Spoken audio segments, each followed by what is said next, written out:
Bonjour à toutes et à tous, bienvenue dans votre émission À l'origine. Ce matin, une émission exceptionnelle.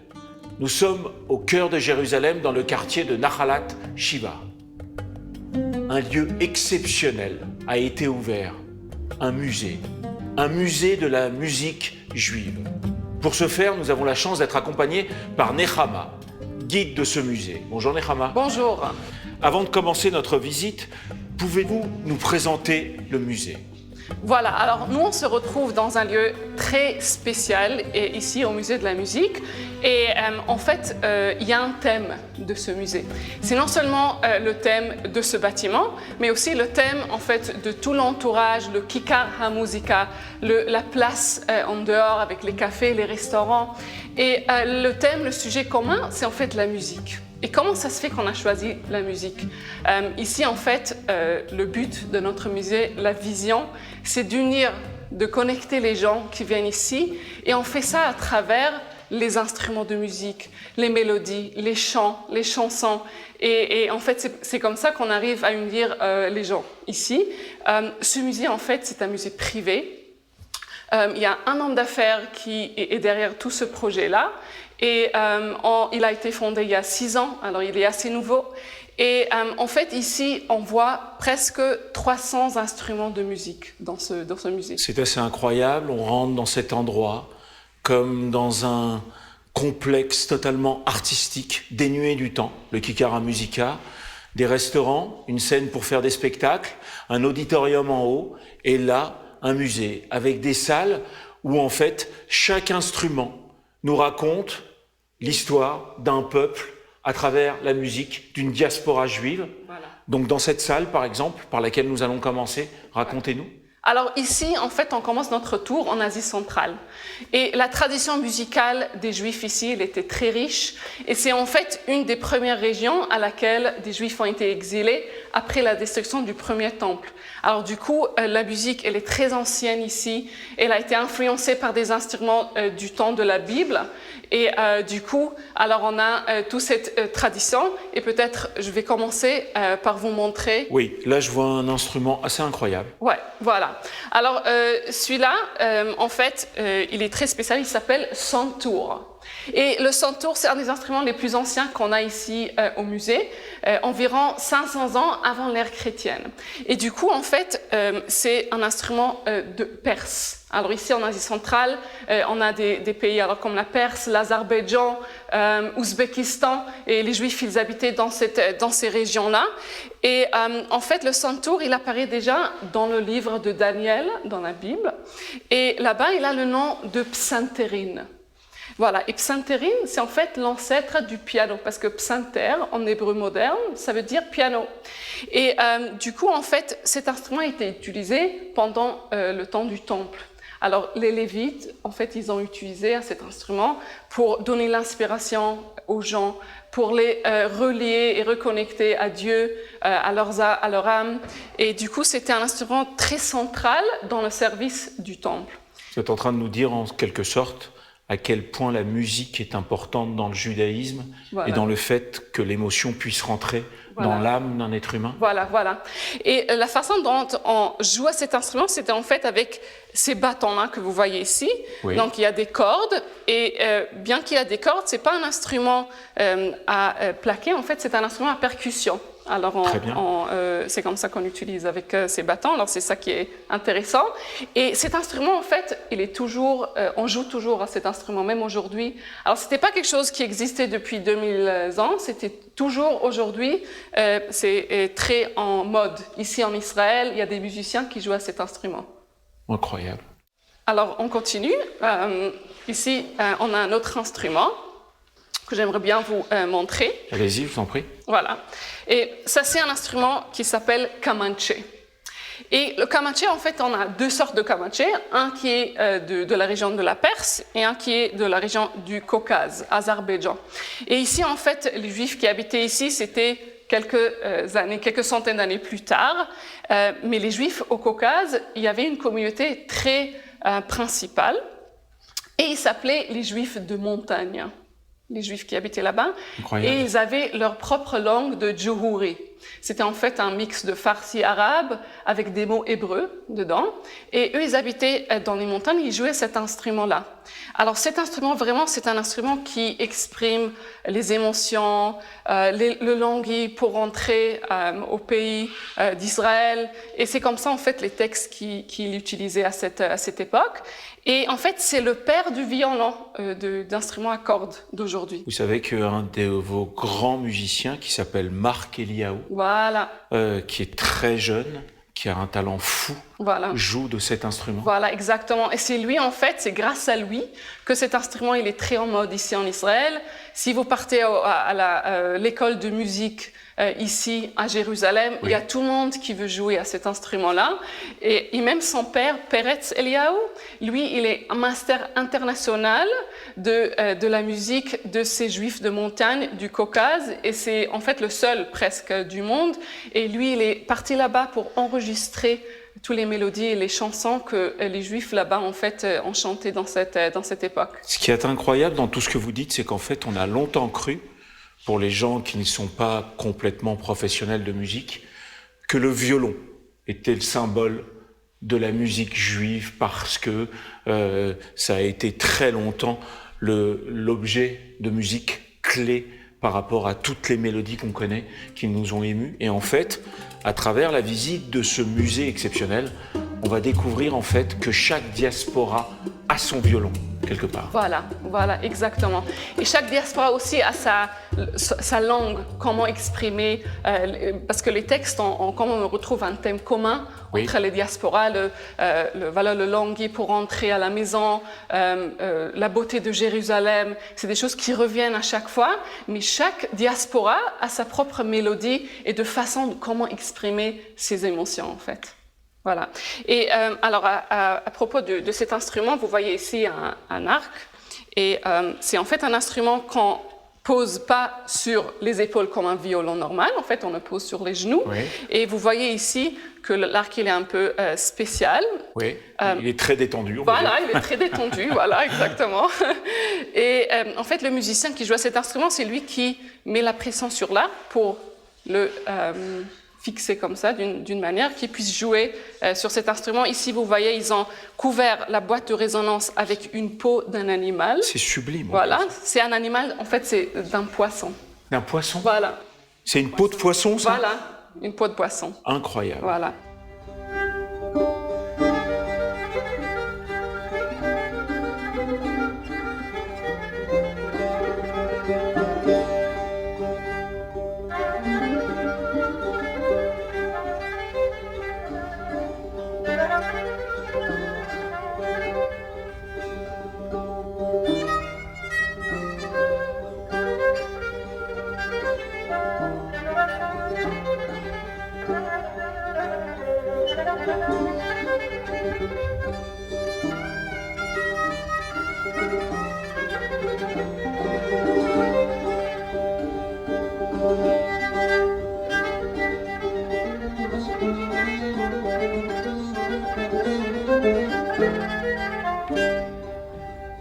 Alors, Nechama, nous sommes arrivés dans une nouvelle pièce qui est absolument sublime, qui est remplie de petits détails, de raffinement. Quand on voit le travail des appliques, quand on voit le travail de la menuiserie, les plafonds, c'est assez incroyable. Racontez-nous un peu ce que nous raconte en musique cette histoire de changer de pièce. On est dans une pièce qui décrit une autre région complètement? Voilà. Alors ici, en fait, on se retrouve au Maroc. Et d'abord au Maroc, on reçoit vraiment l'impression, ici on voit les plafonds et toute la décoration, qu'on se retrouve en fait dans une belle pièce, dans une maison d'une famille aisée au Maroc. Et pour donner un peu l'impression, comment les gens ils habitaient à cette époque-là. Et en fait, quand on parle des Juifs qui habitaient ici au Maroc, c'était une des communautés les plus grandes dans les pays arabes qui habitaient en fait ici au Maghreb. Oui. Et en fait, ils habitaient dans un ghetto qui s'appelait Mlach. Et c'est là-bas en fait qu'ils pratiquaient leur musique, qu'ils chantaient, qu'ils priaient ensemble. Et en fait, il faut comprendre que les Juifs du Maroc, ils sont arrivés au Maroc au XVe siècle après l'expulsion des Juifs d'Espagne. D'accord. D'ailleurs, par exemple, quand on dit souvent on mélange le Maroc et l'Andalousie. Voilà. Pourquoi? Alors, en fait, l'Andalousie, c'est un pays voisin au Maroc. Oui, oui. Alors naturellement, il y a une influence de l'Andalousie aussi au niveau de la musique. Et en fait, les Juifs qui sont venus au Maroc, ils venaient presque tous de l'Andalousie, en fait, de cette région. On parle de quoi? Des Juifs de Tolède? On parle Voilà, de tous les Juifs Grenada, en général? Tolède, et toute la région de l'Andalousie, c'était au sud de l'Espagne. Et du coup, quand ils sont venus au Maroc parce qu'ils se sont enfuis des chrétiens en Espagne, alors ils ont amené en fait cette musique de l'Andalousie. Et c'était un peu différent de la musique qu'on entendait dans les rues ici au Maroc. Ici, on avait la musique du Maghreb, la musique arabe, la musique influencée par les Africains. Et du coup, en fait, ils ont amené cette musique de l'Andalousie qui était un peu différente. Alors, en fait, cette influence, c'était grâce aux Juifs en fait, qui venaient ici au Maroc. On sait que la musique juive religieuse avait une grande place. Ouais. Laquelle? Alors en fait, on entend cette musique dans la synagogue, des cérémonies religieuses, des mariages. C'est-à-dire qu'on prend toutes les prières, par exemple, et on Voilà. les musique. On met de la musique. Alors en fait, il faut comprendre qu'en Andalousie, il y avait des grandes familles de rabbins qui composaient de la musique, des piyutim, on dit ça, ou des piyut. Un piyut, on dit ça en hébreu. Vous pouvez dire ce que ça veut dire, piyut? Piyut, c'est en fait un texte Oui. religieux sur lequel il y a une mélodie. Il y a une chanson.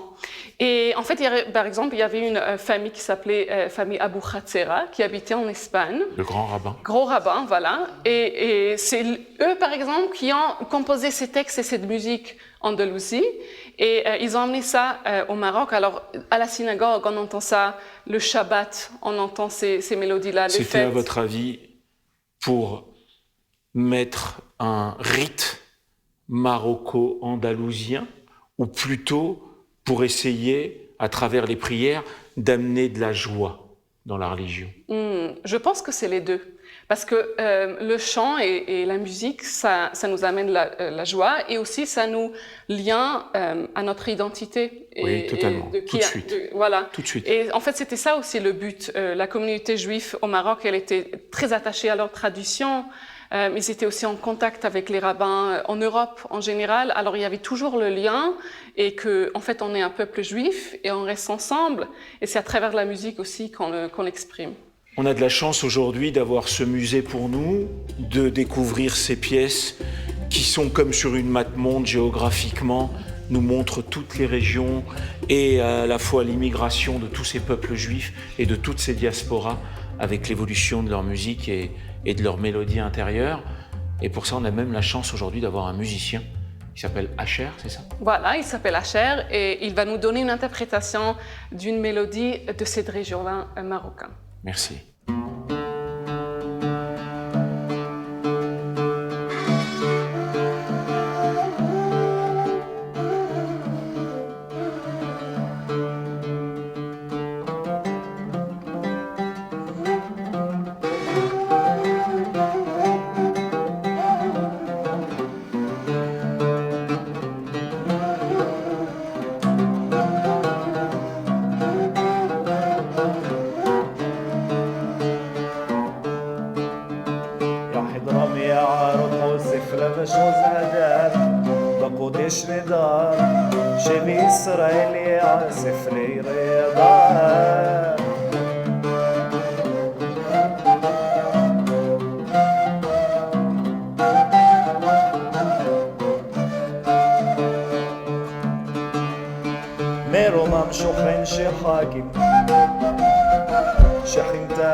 Un des deux instruments, j'ai cru reconnaître qu'il était là. Voilà, exactement. C'est un instrument qui s'appelle le ney. Et en fait, c'est une sorte de flûte de bambou.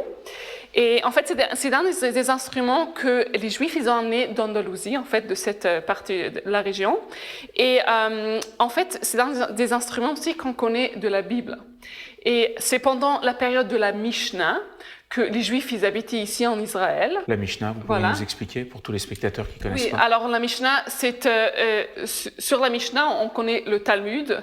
Alors, il est basé sur la Mishnah. En fait, c'était des textes de lois religieux en fait des Juifs. Alors, pendant la période de la Mishnah, alors les Juifs ils habitaient ici en Israël, et quand ils venaient à Jérusalem pour les fêtes, alors ils ont amené des instruments en route pour jouer en route, pour être joyeux en route. Et c'est un des instruments qui a écrit là-bas. Et en hébreu, on dit ça Khalil. Et c'est ça, en fait, qui est un des instruments qui est écrit dans la Mishnah. Et c'est celui-là, le ney, et qu'on connaît jusqu'à aujourd'hui. J'ai une petite question. Est-ce que les deux artistes qui viennent de jouer le morceau sont des religieux? Oui, ils sont. On le voit, ils ont une kippa sur la tête, et oui, ils connaissent en fait toutes les traditions en fait musicales de ces régions. Et aujourd'hui, est-ce que la nouvelle génération, pas religieuse, joue de ces instruments? Ah oui, tout à fait. C'est ça qui est formidable, c'est-à-dire que la musique rassemble. Voilà. Ça unit tout le monde. Voilà. C'est-à-dire que quand on vient dans ce pays, souvent, on a quelque chose d'incroyable, c'est que le vendredi, avant l'entrée de Shabbat, devant la mer ou devant certains monuments, on voit des gens de toutes les religions jouer de la musique avec les gens qui s'arrêtent et qui dansent jusqu'au moment où le soleil rentre dans l'eau et annonce le début du Shabbat. Donc en fait, on pourrait dire que la musique c'est la paix, non? Ouais, on pourrait dire ça, ouais. Alors ça c'est le ney. Quels sont ces autres instruments, si vous pouvez nous en parler, s'il vous plaît? Oui, alors en fait ici au Maroc, un des instruments les plus importants, c'est des tambourins de toutes sortes. Alors ça c'est des petits bongos, on a aussi des grands sur l'autre côté de la salle. Les bongos, c'est l'équivalent de ce qu'on pourrait appeler la derbouka en Tunisie? Ouais, voilà. Et ça c'était très connu ici, en fait c'était l'influence plutôt africaine ici dans cette région. Mais il y a aussi un tambourin que l'on connaît en fait aussi des histoires de la Bible. Et en fait, on connaît l'histoire de Myriam, la prophète Myriam, qui a joué à un tambourin. Oui. Et c'est elle, en fait, qui a joué à cet instrument. Et du coup aussi, c'est un des instruments les plus anciens qu'on connaît dans la tradition juive. J'aimerais bien que vous me parliez des deux instruments qui sont en dessous. Voilà, ok. Alors, cet instrument que vous voyez ici, c'est un instrument qui s'appelle Sintir Ajouj. Et le sintir ajouj, en fait, c'est un instrument qu'on connaît vraiment du Maghreb. Alors, c'est l'influence arabe qui est dans cette région au Maroc. Et le sintir ajouj, vous voyez, il est magnifique. C'est sublime. Voilà. C'est peint, c'est quoi? Non, c'est pas peint, c'est le mosaïque, en fait, avec du bois.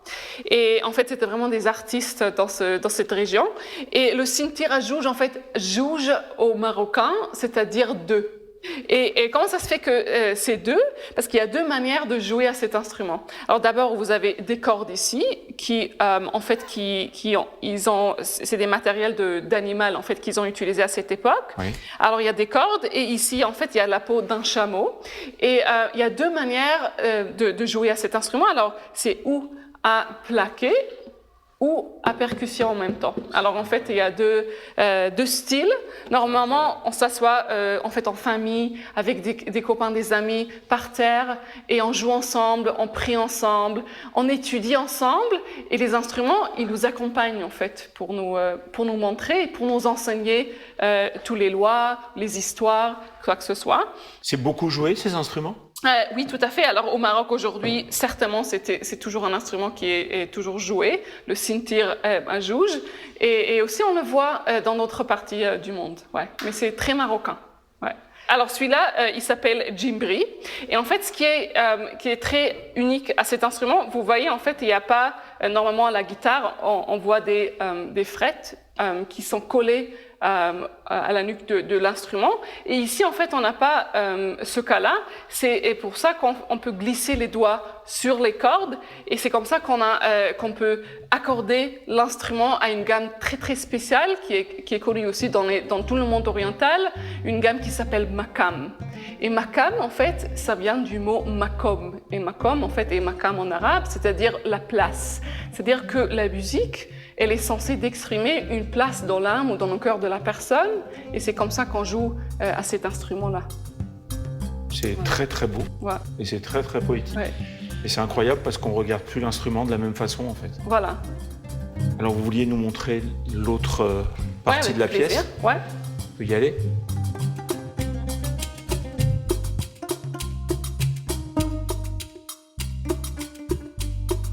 Alors voilà, cet instrument, en fait, il s'appelle carcap.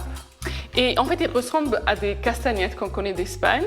Et les carcaps, en fait, ils appartiennent à un tribu africain qui s'appelle Ganawa. Et ils sont toujours au Maroc aujourd'hui. Je suis certaine que vous avez entendu des Ganawa.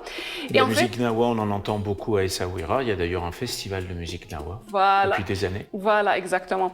Et en fait, les Juifs qui sont arrivés au Maroc de l'Andalousie, le Shabbat, alors normalement le Shabbat, on n'a pas le droit de jouer à des instruments de musique, mais comme ils voulaient quand même chanter et recevoir en fait toute l'atmosphère de la musique, ils appelaient au Ganawa, ils disaient vous jouez le Shabbat et nous on chante en même temps. Alors c'était ça en fait ce lien de la musique et des castagnettes, et c'est jusqu'à aujourd'hui alors en fait qui joue aussi parmi la communauté juive au Maroc. Alors ça c'est les castagnettes. Qu'est-ce que vous avez derrière vous là qu'on voit qui est très beau? Ça? Oui. Alors ça c'est un tambourin. Alors en fait dans cette région-là, voilà, il est assez grand. Le travail est incroyable. Oui, le travail est incroyable. Et dans cette région, on a beaucoup de sortes de tambourins. Alors, on a celui-là, par exemple, ou on a celui-là. On a toutes sortes d'arboucotes que vous voyez ici. Et comment ça se fait que les tambourins sont tellement importants dans cette région? C'est parce qu'on n'a pas de chef d'orchestre. Alors du coup, la personne qui joue au tambourin, c'est lui qui donne le rythme. Et c'est pour ça que dans tout ensemble de musique, même si on joue qu'avec la famille, comme vous voyez ici sur la peinture derrière, c'est la personne qui joue au tambourin qui est le plus important. Et c'est pour ça en fait qu'il aime décorer. C'est-à-dire que les baguettes du chef d'orchestre sont l'équivalent du tambourin au Maroc. Voilà, voilà, tout à fait. Si on pouvait résumer cette pièce maroco-andalousienne, c'est de la musique nostalgique, festive, apaisante, les trois en même temps, une plus que l'autre? Alors je pense que c'était vraiment la musique liée à la tradition. Alors du coup c'était festif, oui, pour les mariages, à la synagogue, mais c'était aussi pour exprimer des choses plutôt tristes, émotions tristes. Par exemple, il y a toutes sortes de fêtes dans le judaïsme. Il y a des fêtes qui sont joyeuses, il y a des fêtes qui sont un peu moins joyeuses, des jeûnes par exemple. Et en fait, la musique, elle nous accompagne à travers toutes ces fêtes-là. Et du coup, il y a de tout au Maroc, mais vraiment, il faut comprendre que les mélodies des Juifs du Maroc sont par exemple très différentes de la communauté d'Irak. Alors, si vous rentrez dans une synagogue du marocain et vous commencez à chanter d'une chanson des Juifs d'Irak, alors ça va pas du tout. C'est pas la même chose. C'est pas le même rite. Voilà, c'est pas le même rite. Et ils ont vraiment des lois très spécifiques, mais très divers aussi. C'est un monde très très riche de mélodies et de traditions musicales très anciennes. Voilà. On a d'autres pièces à visiter? Ouais, tout à fait. Allons-y alors.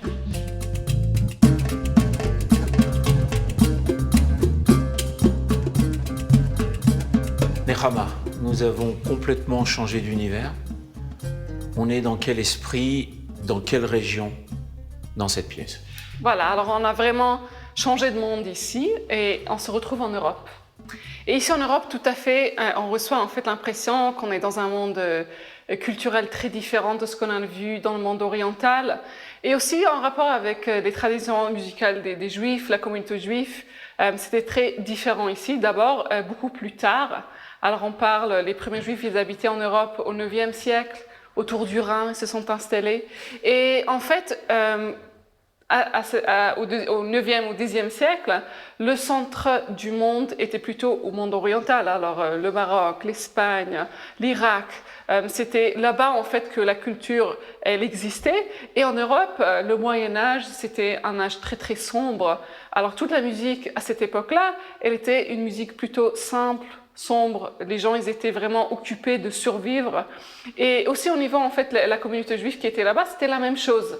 Et c'est en fait beaucoup plus tard que le développement de la communauté juive a été fait ici. Et par exemple au XVe siècle, alors les Juifs ils habitaient en Allemagne, en Angleterre, en Italie, et la musique qui existait ici dans les communautés juives, c'était d'abord la musique klezmer et la musique des chassidiques, en fait les nigunim, c'est-à-dire les chants, et aussi en fait toute la musique qu'on entendait à la synagogue aussi. C'était différent de la musique qu'on entendait au Maroc, mais quand même plein d'émotions et une musique très importante dans ce site. On a changé complètement même de couleur. On n'a plus de dessin du tout sur les instruments, on n'a plus de mosaïque, on n'a plus de ruban. On est sur des matières, je dirais, brutes. Le bois, le laiton. Expliquez-nous ce que, pour vous, ça a comme différence, même au niveau des sonorités musicales. Ouais. Alors, il faut comprendre que vraiment la gamme ici en Europe, c'est une gamme différente. Ce qu'on avait, alors il n'y avait pas le makam qu'on disait avant. Et le makom. Voilà, makom. C'est la gamme en fait européenne, c'est-à-dire qu'il y a deux gammes, mineure et majeure. Et c'est comme ça en fait qu'on joue aux instruments et c'est pour ça aussi que la structure elle est plutôt rigide, tout est bien structuré, il y a des lois pour chaque chose, il y a un chef d'orchestre, il y a un orchestre, un ensemble, il y a beaucoup de musiciens qui jouent ensemble. Alors c'est un autre art, c'est un autre style qu'on connaît en fait ici en Europe. Là tous les instruments qui sont exposés sont moins familiers, c'est-à-dire que tout d'un coup là, on a une contrebasse. Ouais. Et là, on a des instruments qu'on connaît moins, ou même par leur forme, par tout ce que ça implique. Pour vous, en fait, est-ce que ça a la même consonance, autant pour les Européens que pour les Orientaux, le fait de réchauffer les âmes, de réparer, de se rassembler par la musique chez les Européens? Alors, il y a aussi, je ne sais pas si c'est l'idée de rassembler les gens, mais c'était tout à fait aussi pour exprimer une émotion. Ça, c'était très important. On voit aussi, par exemple, dans la musique klezmer, alors, vous connaissez, il y a l'instrument comme la clarinette, l'accordéon, le violon, et en fait, tous les bruits qu'on entend dans la musique klezmer, c'est les bruits du quotidien d'une personne qui habite, par exemple, à l'Europe de l'Ouest, dans ce siècle. Et du coup, on entend peut-être la poule, ou on entend l'âne. Alors, tous les bruits, en fait, de la journée quotidienne des gens qui habitaient là-bas. On peut dire que les premiers sionistes ont été des Ashkénazes. Ouais. Ont-ils influencé la musique qu'on écoute aujourd'hui quand on parle des films de la Shoah, comme La Liste de Schindler, comme des films comme ça? Oui, alors tout à fait. En fait, quand l'État d'Israël a été fondé en 1948, vraiment la plupart des gens qui venaient ici, c'était des Ashkénazes, c'est-à-dire des gens qui venaient d'Allemagne après la Shoah. Alors c'est vrai que eux, ils avaient une importance au niveau musical. Alors même la musique de l'armée d'Israël, en fait, c'était plutôt européen. La musique klezmer, la marche, tout ce style-là de musique, ils ont beaucoup influencé. Je disais que les premiers 50 ans, c'était ça, tout le monde voulait être européen, tout le monde voulait être américain. Alors le monde oriental, vraiment, c'était à l'écart. Et c'est juste, en fait, les dernières 10 ans, je disais 20 ans, que le monde oriental, il revient aussi dans la culture juive israélienne d'aujourd'hui. Et vous pensez que ces mêmes Ashkénazes ont été eux-mêmes influencés par la musique israélienne que l'on connaît, que l'on écoute aujourd'hui? Alors, ils ont été, avec le temps, ils ont été influencés parce qu'ils rencontraient d'un coup un juif du Maroc et un juif d'Irak. Et d'un coup, il y avait une communication. Alors, on entendait des musiques qui sont différentes. Et avec le temps, je pense, aujourd'hui, vraiment, on voit ce lien, en fait, qu'on a une pièce de musique dans laquelle on entend des sons et des mélodies orientales et en même temps aussi avec des instruments de l'Occident. Alors, vraiment, il y a comment on dit ça? Il y a ce lien en fait qu'on trouve ici qui est très, très spécial ici en Israël, je disais.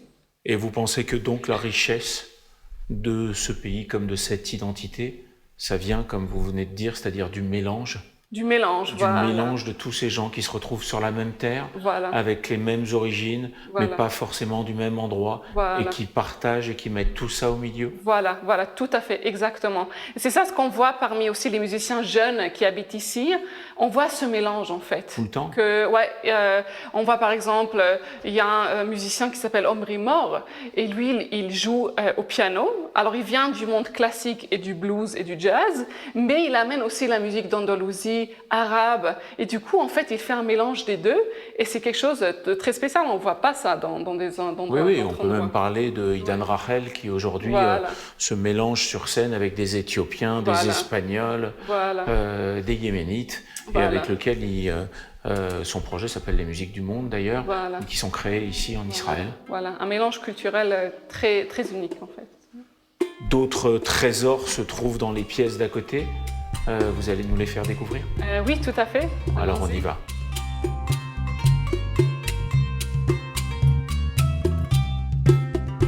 Nechama, dans quelle région du monde nous trouvons-nous?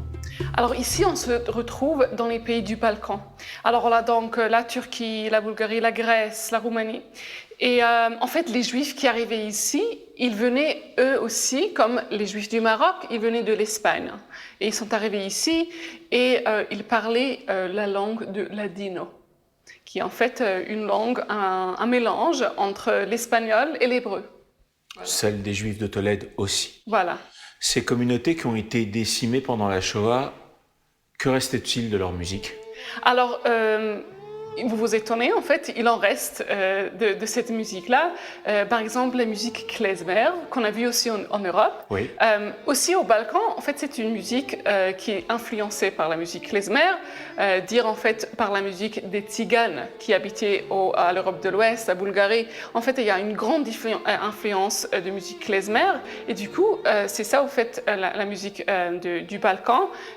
Comme il y a aussi le pays, la Turquie, alors il y a une influence un peu orientale aussi, mais pas à ce point-là comme on voyait au Maroc. Contrairement aux autres diasporas, les femmes chantent. Quelle place elles ont dans la religion, dans la société de ces diasporas-là? Alors c'est vrai qu'ici, par exemple en Grèce, la musique de la taverne, on entend les femmes qui chantent, mais au niveau des communautés juives traditionnelles, encore une fois, c'est comme dans les autres communautés, c'est-à-dire que les femmes, ils chantent pas ensemble avec les hommes, ils chantent à part entre eux. Alors c'est ça en fait, mais je suis sûre qu'il y avait une place, c'est-à-dire la femme, elle avait une place dans la religion et dans la tradition de la musique aussi dans cette époque. La musique des Balkans a-t-elle aujourd'hui, selon vous, une influence en Israël? Alors, comme on disait avant, il y a un mélange ici. En fait, une rencontre entre les différents pays ici en Israël. Et du coup, il y a aussi la musique du Balkan, elle est représentée. Par exemple, il y a un musicien qui s'appelle Shem Tov Levi. Et lui, il est très, très connu ici. Et c'est lui qui amène en fait la musique du Balkan. On continue? Allons-y.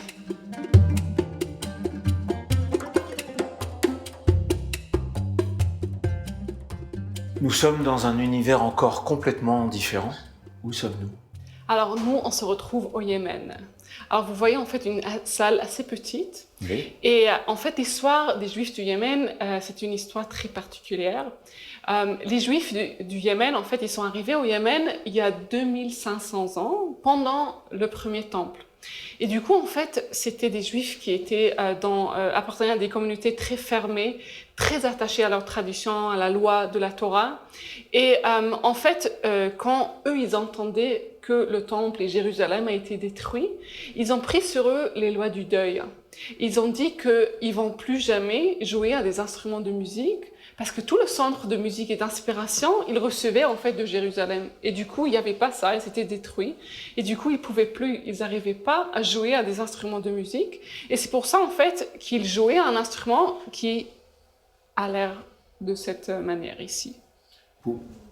Pouvez-vous, avant de nous montrer les instruments, nous parler un peu de la musique yéménite, les sonorités? Voilà. Alors la musique yéménite, quand on parle de la communauté juive, en fait, comme ils n'utilisaient pas des instruments de musique, ils chantaient. Alors en fait, c'était toujours cette tradition qu'il y a un rabbin ou la personne qui chante à la synagogue, lui, il chante et tout le public en fait répond.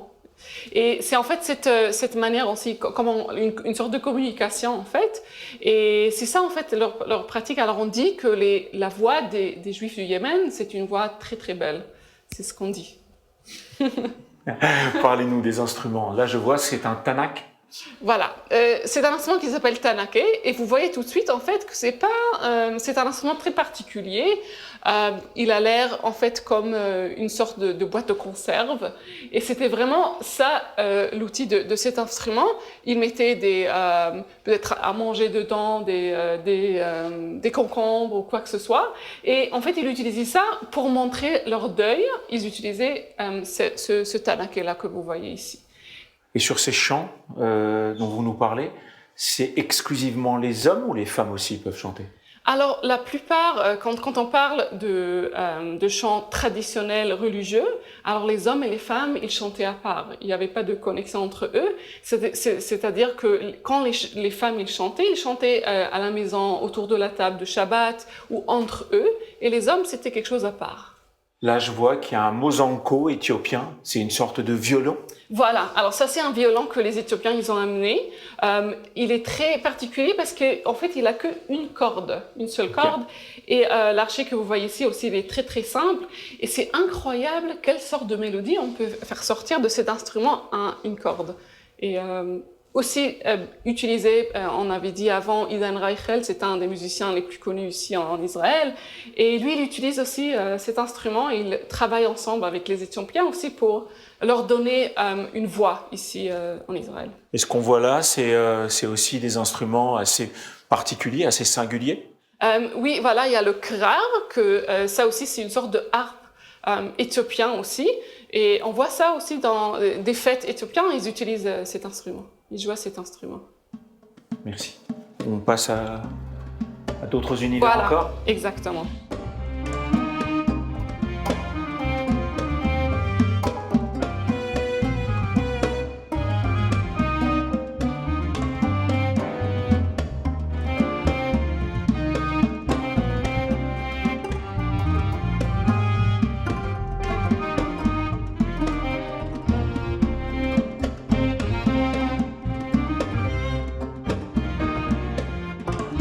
Nous sommes donc dans la dernière pièce de ce musée, la pièce des Juifs d'Irak.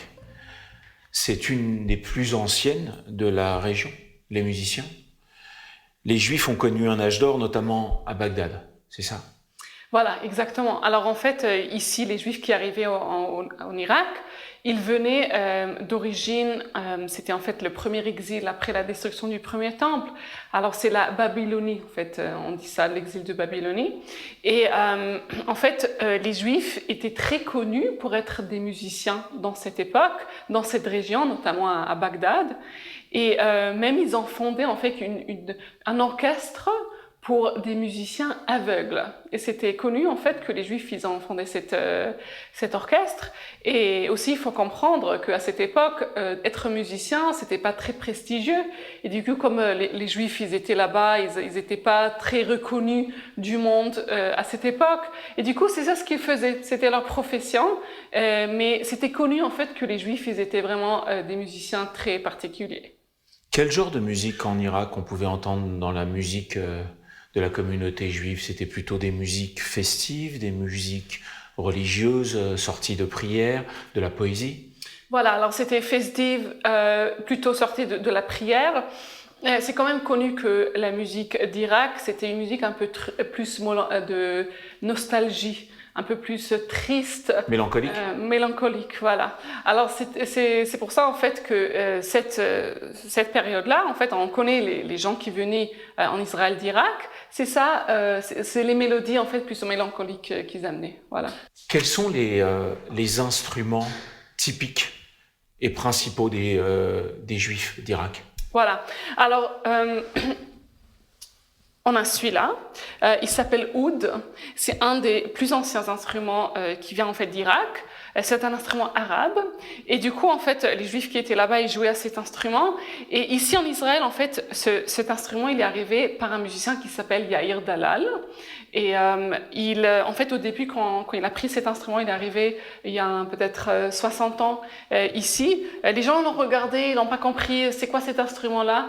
Et petit à petit, en fait, cet instrument est devenu plus populaire ici en Israël. Et en fait, c'est un instrument assez mystique. C'est-à-dire qu'à l'époque, le musicien qui utilisait cet instrument, c'était une sorte de docteur, en fait, de médecin.